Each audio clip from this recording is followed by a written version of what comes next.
Hello. Happy November for us.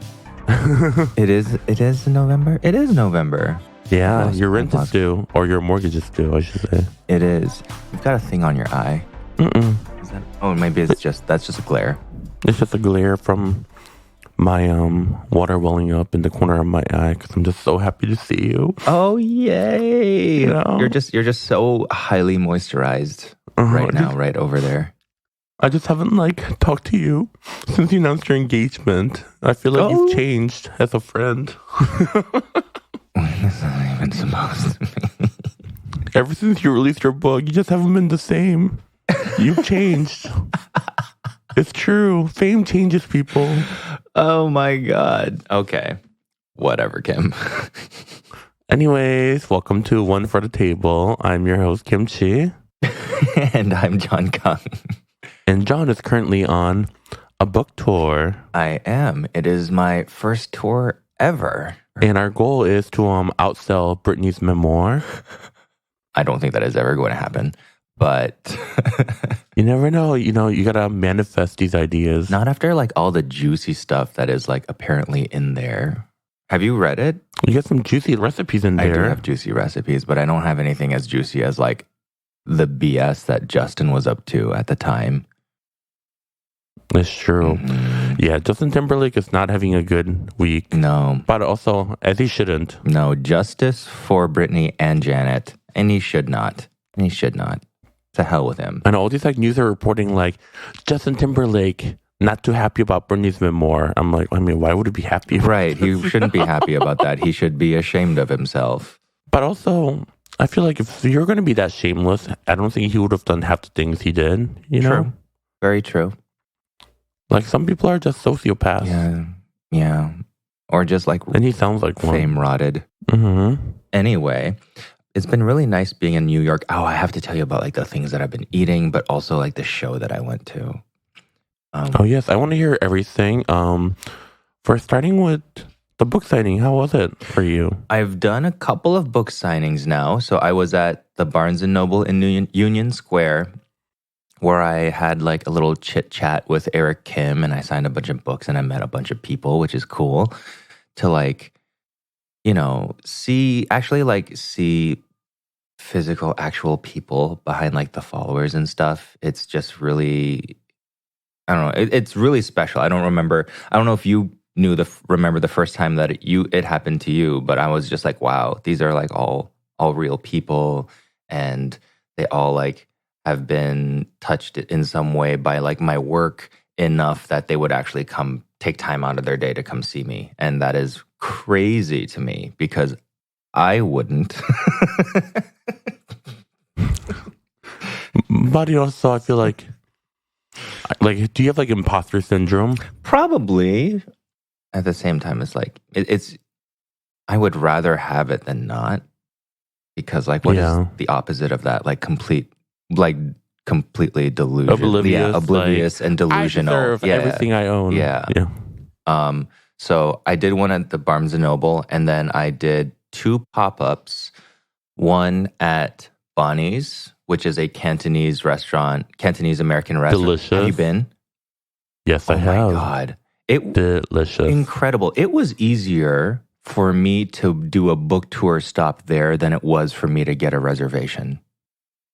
Oh, yeah. It is incredible. Calvin is amazing. What did you eat? Do you remember? I basically ordered the entire menu because I brought 2 friends of mine that had a very strong appetite for life. Oh, good. Yeah, so we ordered everything and basically shared everything. I remember there was a pasta dish. I think it was a fermented tofu cacio e pepe. Yeah, that was really good. They sent that out. Yes, that was good.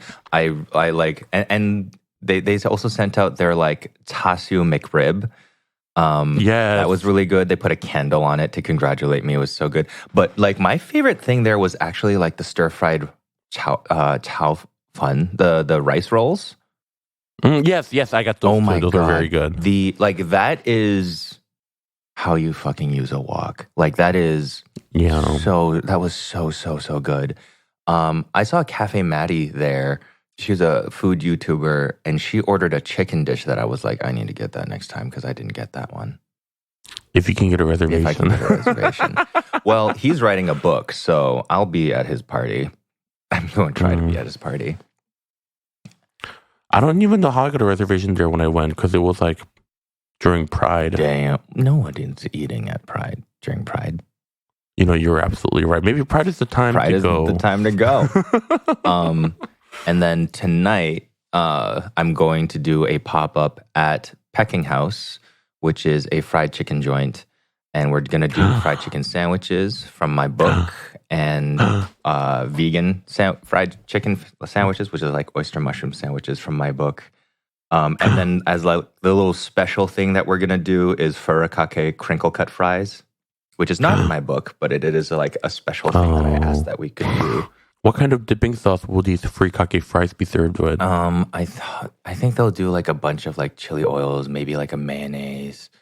Hopefully, maybe we can do a curry mayo. Obviously, ketchup and mustard, like a vinegar of some type too, just depending on what they have around. Yeah, so that's gonna be fun. But I go straight from that pop-up to the airport. What? Yeah, so basically you're going to be getting on the flight. I'm smelling like fried food. yeah, You know, you'll be fine. it's a flight to SF. Oh, that's a long flight. I mean, your face for sure is going to be greasy. Yeah, I'm going to bring like. I'll try to get there early enough. So like my flight is at 10. The flight leaves at 10 p.m. I think they board probably like 9:30 or something like that. I'm going to be there at 5, at the pop-up at 5. Hopefully, I'll have some time to go into the lounge and just like wash my face, maybe change my shirt or something. Yeah. Just so I don't have to be all completely gross while I'm at the airport. But yeah, I leave at 10 and I land in SF at like 1 p.m. Or no, at 1 a.m.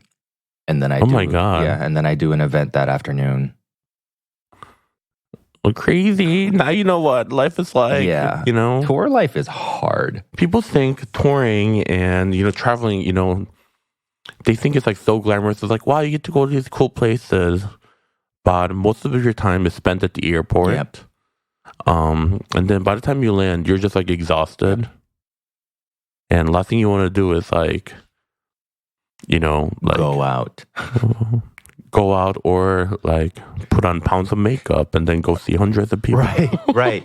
It's wild. And like the crazy thing is like, we have friends and stuff and they're like, oh, you're in town. You should come visit. We can go like out and stuff at night. Yeah. And I'm just like, there is no way that I'm going to do it. Like Doncha. Doncha was like, well, you can, just take a pill. You'll be fine and stuff. Come out with us. Come dancing. And I'm just like, I have 2 more cities after this. I can't do it. But also YOLO. Yeah. I know, especially like when I get into town at like places where I have a lot of friends, they're like, oh, let's go grab dinner before your gig. And I'm like, I can't go to dinner, eat a full meal, like get off a flight, go to dinner, eat a full meal, and then go perform, and then get in drag. And then, like my body's just like, I mean, some people I'm sure can do it. Like, first of all, I can't eat a big meal before I get in drag. No. Nor, yeah. Like, just be that active, like, before I work. And also, like, people also, and the chances that you do get to be taken out, like here in New York, everyone's like, oh, where do you want to go? We can go here on this night, and then here on this night, and here on this night. And it's like, I can't eat out like that every night for a week. Like, I've got 2 pop-ups, one at a fried chicken place, one at a really nice Cantonese restaurant. If the rest of my time is spent just eating, like, light stuff, like salads and sashimi, I'll probably be okay. But, like, if you're doing this for 2 weeks, you can't eat poorly. Like, you need energy, and you need to feel healthy, and you need an immune system that can fight all of like the germs that are brought in by all the people and places you're going to. At least you're like in big cities where there's like a lot of good options like all times. Oh yeah, for sure. There's no sashimi in like the middle of nowhere. I remember the best you can do is probably like a Starbucks egg bite. Yeah, totally. I remember, I forgot which city it was. Oh, I mean, there's plenty of cities like that. But I landed at 10 p.m., which is like not too crazy, you know? And by the time I got my luggage and everything, it was like 10:30. And it was like an hour drive to like wherever my destination was. And I was like really hungry because I didn't eat dinner. Like I barely ate lunch. And I was like, is there any like food places we can stop at? And I was like, oh, there's no restaurants that are open. Damn. But I'm like, okay, even fast food, I'll settle for fast food. And it's like, no, the fast food is closed too. Oh, Like, what the hell? nothing. So then I was like, okay, maybe hotel will have room service or at least like some snacks, you know, they'd sell at the front. No, they had nothing. I was like, oh my God, I'm a starving artist. So skinny. Yeah. And it's like, yeah, I opened up a delivery app, no places that would deliver. I'm just like, why is it so hard to find like nourishment? Yeah. You know, I'm not even asking, like, expecting like a nice, beautiful salad. Right. At that but, point, you know, you'll accept McNuggets. yeah. Yeah. Well, that being said, I went to an omakase place. That was pretty much a couple of blocks away from my hotel. I was just walking around, didn't know anything about it. It looked so interesting that I just like knocked on their door and was like, do you have any seats available? And they're like, actually, the second seating is happening in like 30 minutes. So I was like, okay, I'll wait. And this place is called Shempi Omakase. The guy's Chinese. And it's just like one guy making this all for like, I'm counting in my head. 1, 2, 3, 4, 5, 6. I think there might be like 8 or 10 seats. So he was making a set course omakase for like 10 people, maybe 12 by himself. And it totally reminded me of like the dinners and the stuff that I used to do. Like it was just a guy who like obviously really, really, really loves food, really loves sushi and Japanese omakase and is passionate about it. And so like, because it wasn't like a super polished operation. So for example, like they played the same generic piano track over and over again. It was on repeat. Like a lot of his sashimi slices were like pre-cut as they were coursed out, I noticed, which is like he doesn't cut it from a block because he doesn't have time to do it by himself. So he was pretty efficient. Yeah. But the things were like really wildly creative. I don't think anything that he served was a complete miss, but there were some that were really, really interesting. And it was a dinner, and it was an omakase dinner in New York. Mind you, 16 courses, 16 pieces for $200. I feel like a lot of those omakase places are becoming really popular in New York because last time I was there, actually, I went to two different omakase. Yeah. There was like a similar situation, and both restaurants only seats about like 10 to 12 people, and there was like 1 or 2 person working. Which I guess like New York is perfect for that because like a lot of these spaces are small. They're small, you know, so they can't hold that many people anyway. Like, and they don't need to have like big kitchens. And yeah, so instead of like charging people, I don't know, like $12 for a bowl of noodle and like expecting to do all this volume, just hire, I guess, one sushi chef and then have them just like whip out nigiri after nigiri for like what, $90? Yeah, and people are happy to pay it. Makes so much sense. Yeah, so it was pretty good. It wasn't like the best experience that I ever had, but I think because it was interesting, it was kind of spunky. It had such like a pop-up vibe. I like appreciated that about it. What else? Where else did I eat? Obviously, we talked about Bonnie's Immaculate. That was definitely the highlight. I went to my friend Dylan LeMay's place for ice cream, the one where he like throws the balls of ice cream at you. It's called Catchin. Unfortunately, it closes this week, so it closed permanently. Yeah, he wants to focus on content creation, and like he was doing a lot more of the management of the business than he thought he would, and that deep down in his heart, he makes videos. So he did this for like almost 2 years, and he was like, "I'm going to focus on making videos." But Little John loved it so much that he went back like twice. Oh. Yeah.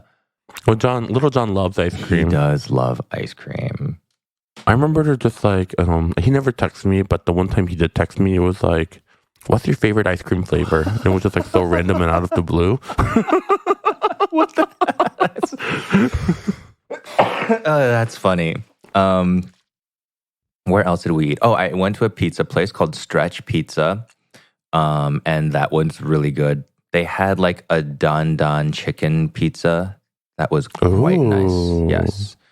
Oh, did you have the sundae at Bonnie's? Sunday? I'm trying to remember. I don't think I had room for dessert. Okay. They have an ice cream sundae that is like ice cream on top of deep fried milk, Cantonese deep fried milk. That was genius. Ooh. So good. And then they give you pork floss to put on top of it. Yeah. Ooh. Sweet and salty moment. Yeah. I feel like pork floss is like the next ingredient that the Westerners haven't caught on. Yeah. And the only reason why they haven't is because it has a weird name. Pork floss, yeah. But it's delicious. Even if they called it like bacon dust or something like that, it would catch so fast. But like I'm not gonna be the one to do that. Yeah, there are ways to. Could you imagine? You release bacon dust and then you get canceled by right the Asian food community for colonizing pork floss. Yes, you heard it here first. Cancel me. Do it. It's my kink. No, you actually haven't put this into a product, no, I haven't. It's an untapped market. It is, and imagine it's so good on everything. Imagine you releasing a line of pork floss and you go on Shark Tank. It's like, oh my God. Dear sharks, I'm here to tell you all about my pork floss. The latest craze. And all these like white sharks are like, ew, this is disgusting. American would never go for this. Little do they know. And Lori will be like, I work for QVC. We can sell millions of these. Yeah. I want 50% of your company for $20. Do you watch Shark Tank? I watch a lot of Shark Tank. Okay, I don't really. So it's like interesting. Oh my Do you God. buy the products that you see on there? Not really. But it's like a show that like when I'm working on the computer and things like that, I always like have it in the background because it's like low stakes watching. Oh, yeah. Because like scripted show, like I have to pay attention, but Shark Tank, I could just like have it in the background and just like look up when I'm interested in something. That is dubbed anime for me. See, I find a lot of dubbed animes to be very cringy. They are, but that's the only way that I can like watch them without being focused on the screen all the time. Yeah. Like I will watch a series both. I will switch between them. Like if I have time to sit down and watch anime, I will watch the sub version, and then if I want to just keep going, but I want to do like laundry or wash the dishes at the same time, I'll switch to the dub if they have that available. It doesn't like ruin my experience. Sorry to veer off topic for 1 second. There's actually a new anime that I am obsessed with. Oh, what's it called? It's called Oshi no Ko. Oshi no Ko? What's it about? I don't even know where to start. Because the first episode is like so impactful and so much happens, but if I tell you like the plot of like the entire series, I basically you give it away. A big surprise. Okay. Yeah. Okay. I take your recommendations seriously, so I will watch it because you gave me Madoka Magica, and it's my favorite series. So. Oh my God. They released trailer for the next Madoka Magica chapter. It's been 10 years since like the last movie came out. And I guess the new movie's coming out next year. The final chapter. Oh, that's exciting. I was like, I didn't even realize it, but did I really wait 10 years for the next chapter? Damn. But I am very excited. I can't wait to see like how they spin it, because I feel like there's always like an element of like despair. Yeah. That's associated with like the cool animation style, and hopelessness and stuff like that. That is like, I totally know what you mean. So anyways, going back to food in New York. So I did also eat at a place in Hudson Yards, and people do say that the food in general at Hudson Yards is very meh, but I was staying there at one point in time. I'm not there anymore, but last week I was there, and I went to a Japanese, I won't name it because I don't have any good things to say about it, but it was like it was like in a fancy mall, and it was supposed to be like a fancy Japanese restaurant. Turned out to be just like a trendy one. And like they had a cocktail. First of all, I tried the cocktail. I had one cocktail, and it was like a smoked or toasted barley old fashioned, which I love. Okay. Like, you know, very cool. I love toasted barley as an ingredient to anything, but I didn't taste any of it. It just tasted like a very meh old fashioned. So that wasn't a good start to it. And then like I just had their sashimi omakase because I was like wanting to eat a little bit light. And it was just like, it looked like a sashimi lunch special that you could get anywhere else, but for really expensive. And then it was a toro tartare. I think there was caviar on top of it. Ooh. But like, so I was like, oh, that's nice. That's cool. I love me some of this. And so it was like a minced toro with like a layer of caviar on top of it. But they didn't give you anything to eat it with. So it was just like mush and like mush? It was just mush and mush, and they gave you a spoon. And I literally like, and I made sure, and I was like, yeah. Does this get served with anything? And that's like a big red flag already. Like if you have to ask, like, are you serving this how you intended it? Like you're not giving me any kind of like textural, flavoral difference, nothing to kind of like mute anything. No bread, no chips, no... It's literally like, here's the expensive ingredient on a spoon. Exactly. And so I was like, it tasted fine. Did it have gold flakes on it too? I mean, it was really dark. I did try to take photos, but it was just like, it doesn't like, you know, it does the place no favors to post a photo like that. So I didn't do it. But yeah, it was like, what the hell?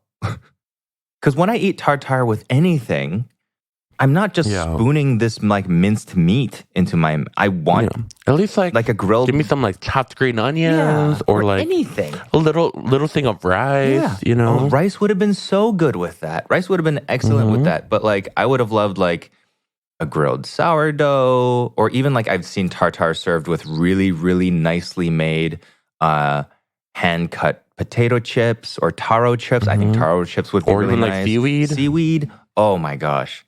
Yeah, it was not the move. That place was just disappointing overall.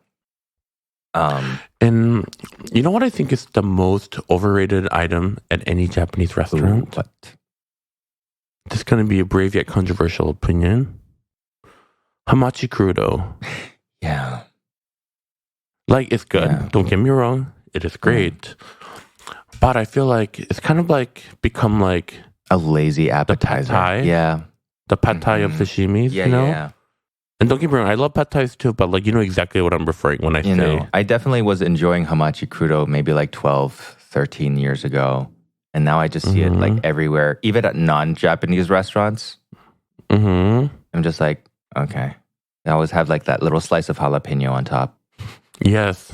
With like some ponzu like some at the bottom. But it's the same anywhere you get it from, you know? It is. It tastes the same. And maybe some microgreens if they're like extra fancy. Right. If you were going to pay like $30 for it. 8 slices of fish with microgreens, ponzu, and a jalapeno on top. Like, it's not a bad dish, but you can tell if somebody put it on there, they're trying to make money and phone it in. And then, you know what my least favorite item at Japanese sushi restaurant? Oh, what? Is? Again, if you like this, that's totally okay. I just personally hate it. And I'm just not a fan of it. But I completely get why people like it. I appreciate you. Your, taste is valid. I'm not saying this is a bad dish by any means. It's just not for me. Crispy rice, tuna. Is it that like Nobu style, like but I guess like Nobu's like the one like who made it popular, and now every like sushi restaurant serves it.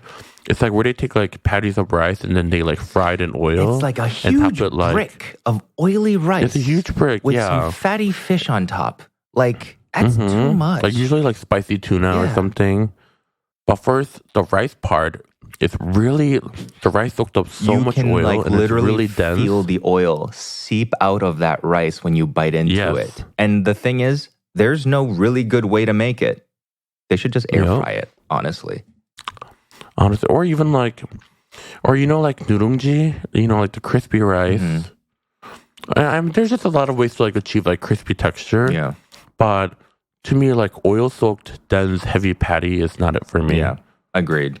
And a lot of people like always order and they're like, "Oh, come on, try one." And I'm like, "I'm really good. Yeah. I really like. I don't want to be rude about it." Like I'd say, because it's so rich, it makes you too full to enjoy like food that you actually like too. Exactly. Yeah. So I have a friend It's like who always starting orders with a it, short rib. like yes. Like I have a friend who always gets it, and like order whatever you. But every time he orders it, he's like, "Try one. Come on, just try one." So finally, I had to like, okay, I'm gonna be honest. I hate this dish. I don't want to eat it.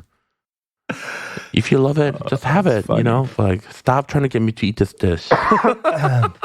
So, my fix for that is, I think we've spoken about this before, but not really on the podcast, but Canadian sushi pizza. Oh, yeah. It is the same thing, except instead of like fatty tuna, it's usually slices of like salmon, sashimi. And the crust is a fried rice crust, but I think it's like lightly fried or pan-seared first. So it's more crunchy. There's no oil on the inside rice part, and it's thin, so there's not too much rice. There is more fish than rice. And that is the ratio that makes it super, super enjoyable. The other way around, this like crispy rice thing, it's just like tons and tons of like deep fried rice with a tiny bit of fish on top. And that's just like not, it's not. No, at that point, I'd rather just eat like like salmon don or something. Right, exactly. Like soft, fluffy rice with like fish on top. Yes. Oh, I also went to a Japanese steakhouse. I forgot what You've been eating nothing but Japanese all week. I did. Because like I was in the mood for like some decent ikura and uni, and the person that I was going with does not like sushi. So going to a Japanese steakhouse where they had really good beef and steak options, and I could eat like fish. Like Japanese is generally like my default when I travel, and I don't want to like eat too much rich food. So I did an omakase, I did the steakhouse. Yeah, and I did a shitty Japanese restaurant. But this was over the past 2 weeks. Speaking of sushi restaurants, did you hear about the Australian lady opening up a sushi restaurant in New York City, and people are trying to cancel her? Yeah, well, I don't understand why. I heard about it, like but I don't understand like what the deal is. Because she's like a white woman, I guess trying to like make a sushi business, but I guess like the sushi she was making is Australian style, and if you've been to Australia, the sushi there is almost like a street food. Yeah, like airports and the streets, you get like a big thick roll, like filled with like avocado or like fried shrimp, and it's like $2-3 a roll, and you get like 2-3 of them. It's kind of like it's.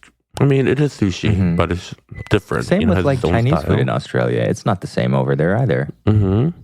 Like even if you see like their dim sims, they're like dumplings, like they're huge. They're like 3-bite monsters. Yeah. And they're not, it's fine. Chinese people make them. And it wasn't like she was like taking the sushi and calling it like, oh, this is the better sushi, like superior sushi, she was just a woman starting a business, putting rice and seaweed and putting different ingredients in. Like, I don't understand, especially in America, gatekeeping sushi seems a little bit redundant to me, considering the fact that like in most of the sushi restaurants in the United States, they are not Japanese people who are cooking. Yeah, they're Korean or Chinese owned. Korean or Chinese owned, or they're Hispanic. Like they're not all Japanese. In fact, most of them aren't. So what's the difference? Like, why y'all mad? America's like a melting pot of culture, At what point does gatekeeping become, just like clout chasing? It's honestly just people who are angry about something that might have happened to them in the past, and they are doing this instead of going to therapy. It is a lot of it is misplaced anger. There are some practices that are closed and they should remain closed. But I'm sorry, sushi is not a closed practice. You cannot talk about like a cultural food that came out of a imperialistic country that literally took over a huge chunk of Asia and like imparted their culture onto other people, other countries, and then say, "Oh no, only Japanese people can do this now." Sorry, you don't get to say that. Sure. If this woman wants to put some rice and roll it up and sell it, Yeah. in New York City, like literally. Yeah. Like there was even like the Chinese restaurant called Lucky Lee's that closed down. They said that Chinese takeout and like Chinese American food was icky and yucky and full of unhealthy shit. They got canceled and they should have been. But like if this, I don't know, like again, I don't know the background, but if this lady is literally just like living her life and being like, hey, this is how we do it in Australia where I come from, work. But I guess there's like twist after this whole like cancel saga. So the main person that was like trying to like rile them up and like cancel this lady. Yeah.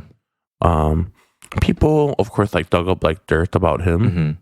Oh, so it was a guy that tried to cancel her? Yeah. Okay. And they discovered like dirt about him. After the news broke out, like a lot of people in support for this lady all like rallied up and showed up for her. And I guess her sushi sold out. Oh, good. Well, so good for her. Do it. Woman-owned businesses. Women-owned businesses. Doing one in New York is rough, but we should take a break. BRB.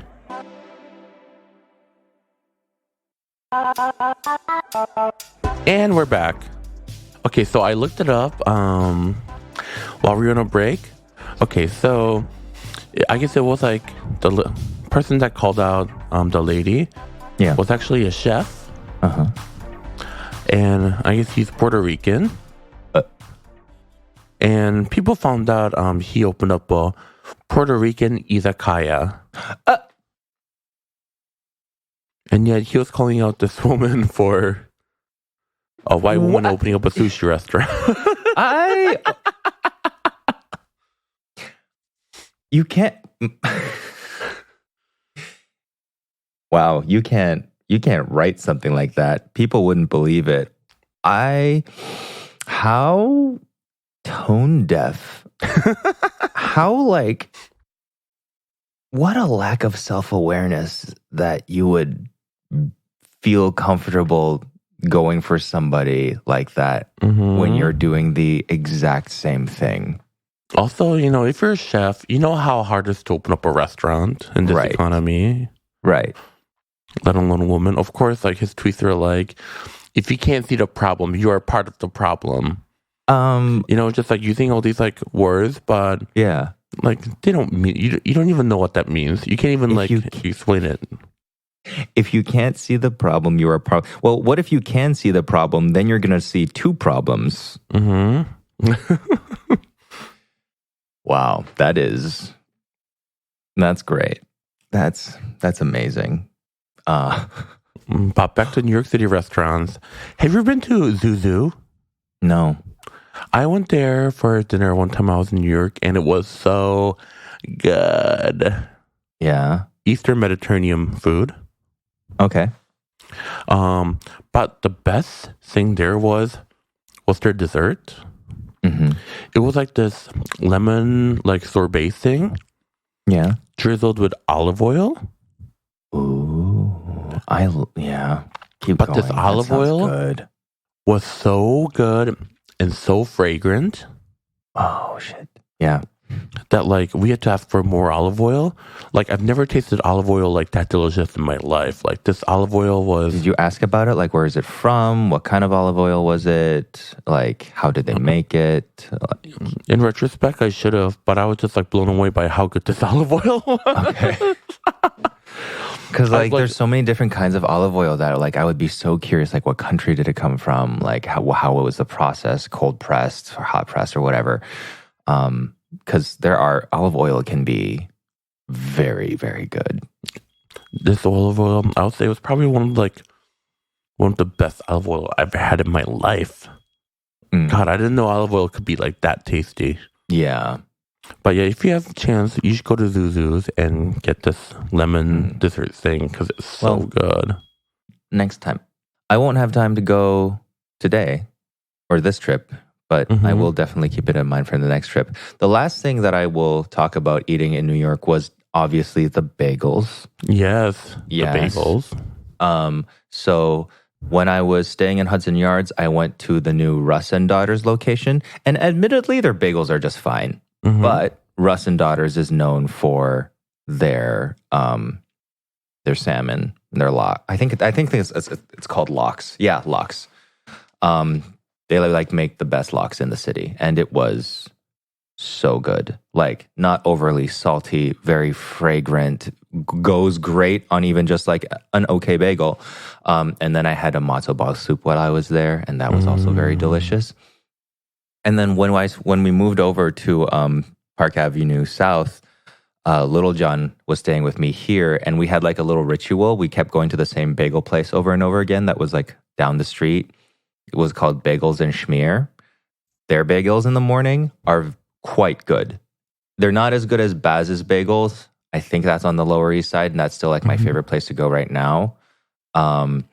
But their bagels were super good with like, I liked it with my little jalapeno schmear. How much cream cheese do they put in the bagel? Because that really matters. They put, I would say, enough. Like it's not to the point where you leave teeth marks when you bite it down, but like if they put just a tiny bit more, it would. So like it's a good amount. It's not like a tiny little like it's not a brush of schmear. It's a good plop. Have you seen this guy on TikTok that screams "respect the schmear" at bagel businesses? Why? No. And this guy, he just goes to like bagel restaurants and then orders like bagels with like extra cream cheese. And then he always like yells at like the person who's making a bagel to like respect the schmear. And I'm like, no, respect the schmear. Why don't you like respect workers? Like that's exactly what I was thinking. Yeah, it's like, all right, you like cream cheese, we get it. You know, you love bagels with a lot of cream cheese, but like, frankly, when I'm going to a bagel shop, I'm not going for just the schmear. That is only like, I want to say a quarter of the reason why I'm there. I'm there for the bagel, and I want to be able to taste and feel the bagel. However, I did go to a bagel shop in LA. Oh, really? And they just opened up in Cape Town. So I guess during the pandemic, it's called Calic Bagel. CALIC. And I guess they're trying to create like an LA like style of bagel. Because like, you know. Interesting. So they're trying something new. Yeah. And the bagels are made with sourdough. Okay. I've seen sourdough bagels done well before. Yeah. And they give you so much cream cheese because the whole idea is you're supposed to like rip the bagel and then like dip the ripped pieces like into the cream cheese and eat it. Okay. And even like one of like their like standard bagel comes with so much cream cheese to the point where the cream cheese is thicker than the bagel. Oh my God. And then they give you honey to like drizzle over the bagel. Wow. That sounds very like not LA. I know. But I guess like eating bagel like, period is not LA, you know? Eating bagel period is like, I think when people tell me like LA bagels, I think about people like scooping bagels, like scooping the insides out of bagels. Yeah. Yeah. That's an LA like, bagel to me. Some like gluten-free bagel. Right. Or like the new thing they like to say, blessed grains. Blessed I don't know what that means, but I don't know. It sounds I saw it on a menu somewhere, but I'm like, what the hell is a blessed grain? God. I just feel like they're just like looking for like new words to like. Totally. They're saying it probably in a really people. The person who like made up blessed grains definitely like greets people like, hi, how are you? They have their hands together. Like, oh my God, it's like, see you. We love to manifest nothing but good vibes here. Yes. And you know, like, I feel like people that don't live in LA, you know, you see all these like videos about people act like this. As someone who lives in LA, people are actually like this here. People act like they that. actually are. Yes. I have had Zoom meetings with like directors and producers from LA, and I thought I was being punked at multiple. They're wearing the prayer beads. They're definitely greeting with their hands together. Their hair is scraggly. They look like they just got back from yoga, even though it's like 4:00 in the afternoon. Like, and they've been in the office all day. Like, it's a thing, and it's a little triggering when they do the namaste hands for no reason. Yeah. But anyways, bagels. We also had, the bacon, egg, and cheese sandwich, breakfast sandwiches while we're here on a bagel. Very New York of you. With a crappy cup of coffee. Like, I love that. See, I'm always like in a dilemma when I go to New York bagel shop because I just want like a bagel with cream cheese, but then also those like bacon, egg, and cheese like bagel moments also sound delicious. That is, but I don't want two bagels. Right. That's why you have to just like get a partner and share it. Is that what you're trying to say? I was going to say just like have a spot during your stay there and just like be a regular there for the length of your stay. But if you wanted to take it there, you can do that too. Pour me.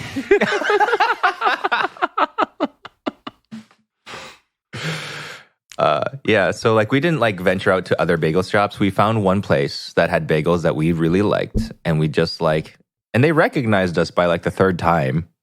It was like, oh, you fags are back here. You fags are back.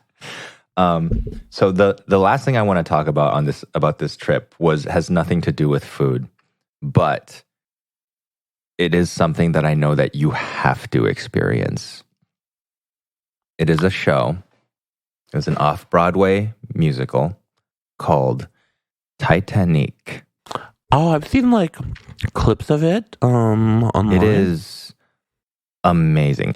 Okay, so picture this. It is a Celine Dion jukebox musical parody. Sold. In which she narrates and takes us through James Cameron's Titanic as somebody who was there and retells her version of the story. That sounds amazing. It was incredible. Like the set, everything was so scrappy. Everything was so scrappy. And like the writing just seemed like it came from like, I don't know, two grad students, musical theater, very talented musical theater grad students who were just like fucking around. Like some of the jokes were so dumb, but so funny.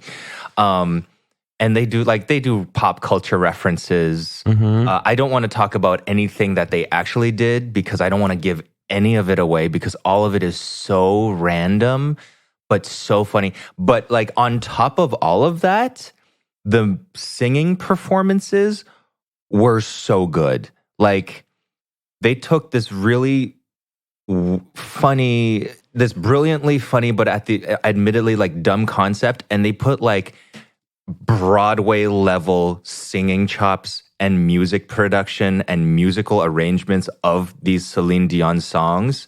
Oh. Like it was so good, and the talent that was singing it, the woman who played Celine Dion, there's so many good voices in that show.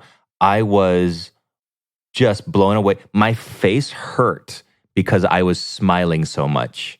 Damn. My face just my like mouth was sore because I was smiling so much and like laughing just so much and cheering. It was such a fun time. Oh my gosh, Titanic. If you're in New York, you gotta see it. And definitely, it's a small theater, so you could get away with like sitting in the back and having a good time. But like I sat like right front, middle center, and it was very interactive for me. Okay, and so much fun. If you didn't notice about me, I love Celine Dion. I know every single one of her songs, and yes, every single one. Yep, including there were some deep cuts in there. Okay. There was definitely a Barbra Streisand. There was a Tell Him duet. Okay. and then it goes even early. Like, it's good. Back before I was in Drag Race in Chicago drag scene, we all love Celine Dion so much that we do like Celine Dion nights. Oh, where all the queens like perform Celine Dion songs.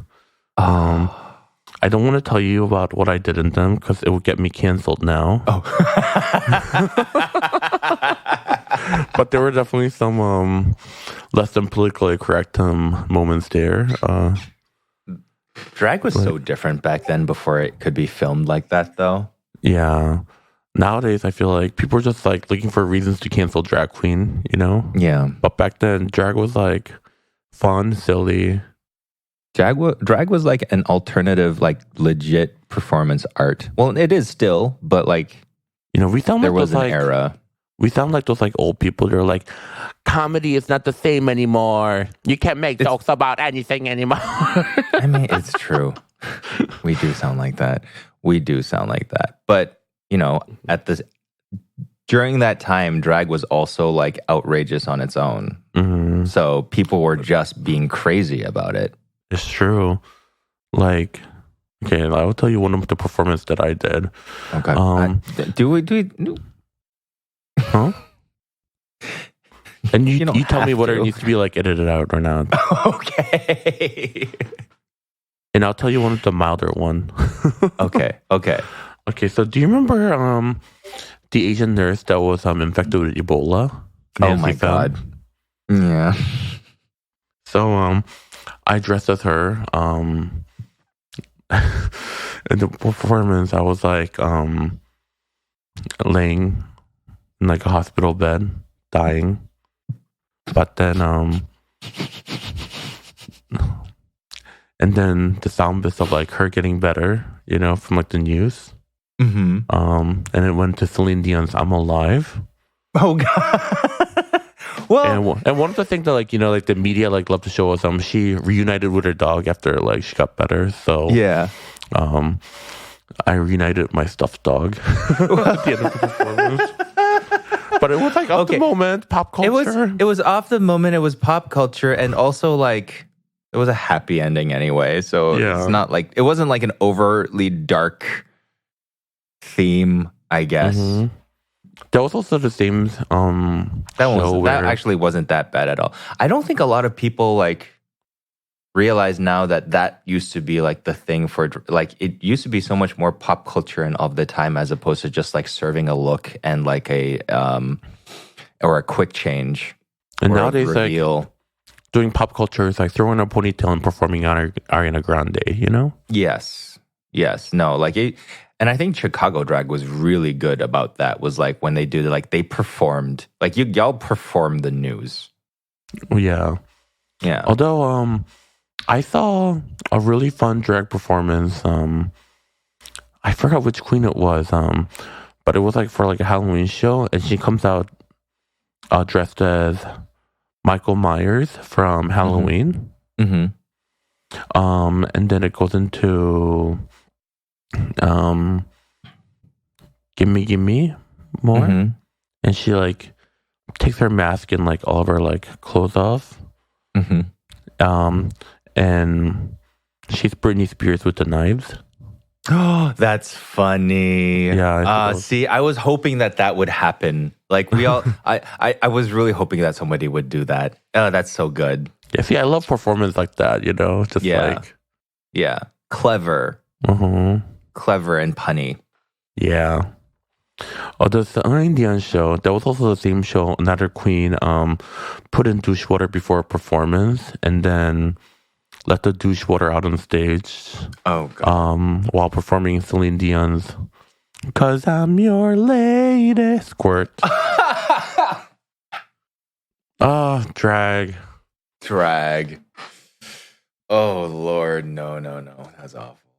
Oh, Willem is in it. Willem is in Titanic. I think Willem and also Rose, I think was on it too. Nice. Yeah, they're great singing queens. So yeah, they both can sing very, very well. Yeah. I wasn't born with like a lick of singing talent, so yeah. I did think about taking vocal lessons. just to not embarrass myself at karaoke's.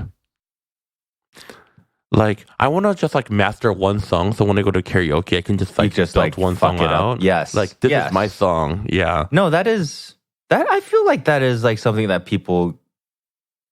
I don't think anybody does it, but like if anybody were to do it, like I was like, yeah, totally own that. Because karaoke is fun, but karaoke is also a lot of fun when like you can sing. Yeah. Yeah. Like you don't want to be the professional singer at karaoke where everyone's like, just like, okay, we get it. You're really, really good. But you want to be able to be good enough where everyone's just like having fun with you. Yeah, exactly. And the way that you do that is if you're like a pretty good singer or you've got a lot of energy. Or you're Filipino. I mean, they're just... Like karaoke is like a full contact sport over there. You don't want to fuck around. Like the minute that you hear like somebody start singing like Beyonce's "Listen," you know it's over. Somebody's gonna die. Listen, and also "Stand Up for Love." Yes, that's also another like great singer karaoke song.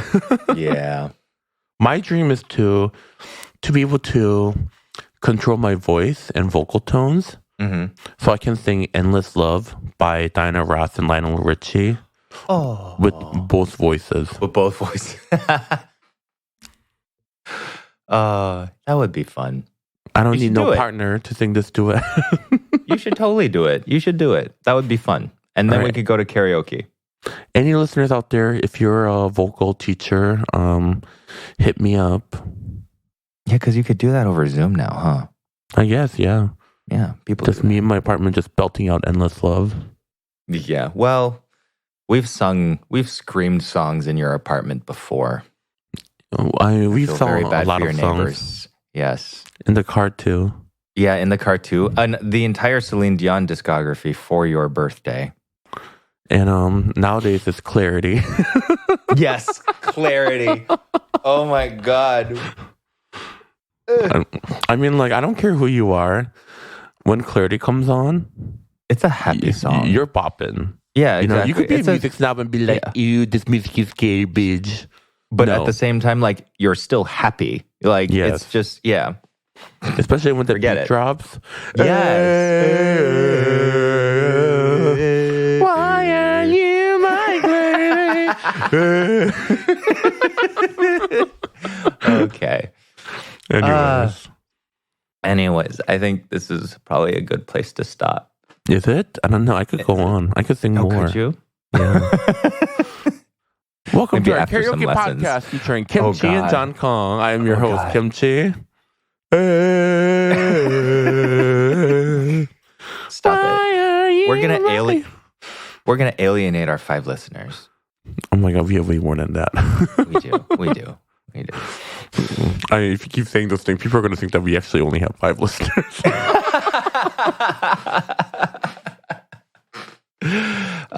So, you know what's really funny? And we still don't have any advertisers.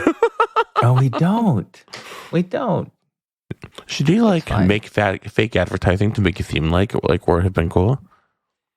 No, because that's totally giving like, you know, like those people, those influencers on Instagram who like are so obviously not doing a brand deal, but they tag the brand anyway. Uh-huh. And so it looks like they got the brand deal. It's like, no, I know you just bought this one outfit at Nike. And they're not going to do anything. They're not going to say that you're not, because it's still free advertising for them. But like, it's kind of desperate. Yeah, we're better than that. But anyways, if you ever need to talk to anyone, and when you're down and about,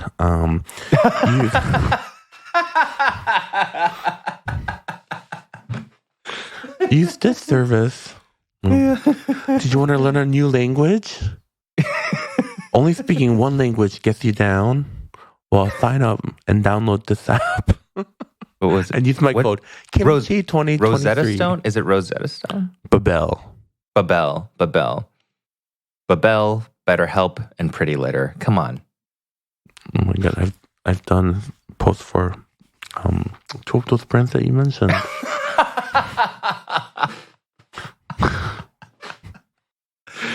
And I appreciate it. We definitely are not going to get anything from NordVPN because I did a parody. I actually use NordVPN. Do you really? Yeah. Am I not supposed to? I mean, no. I mean, like, yeah. It's great because I just don't know anybody who does. What? Yeah. Oh my God, it's great.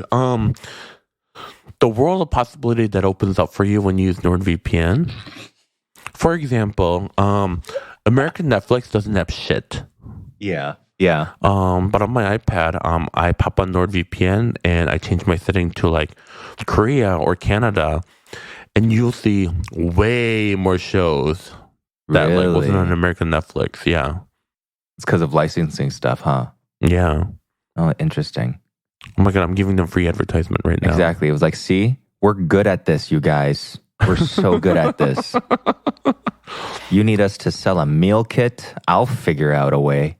I'll legitimize you, if anything. No, but also we will not accept a gig if we don't deem this, like we don't just accept everything.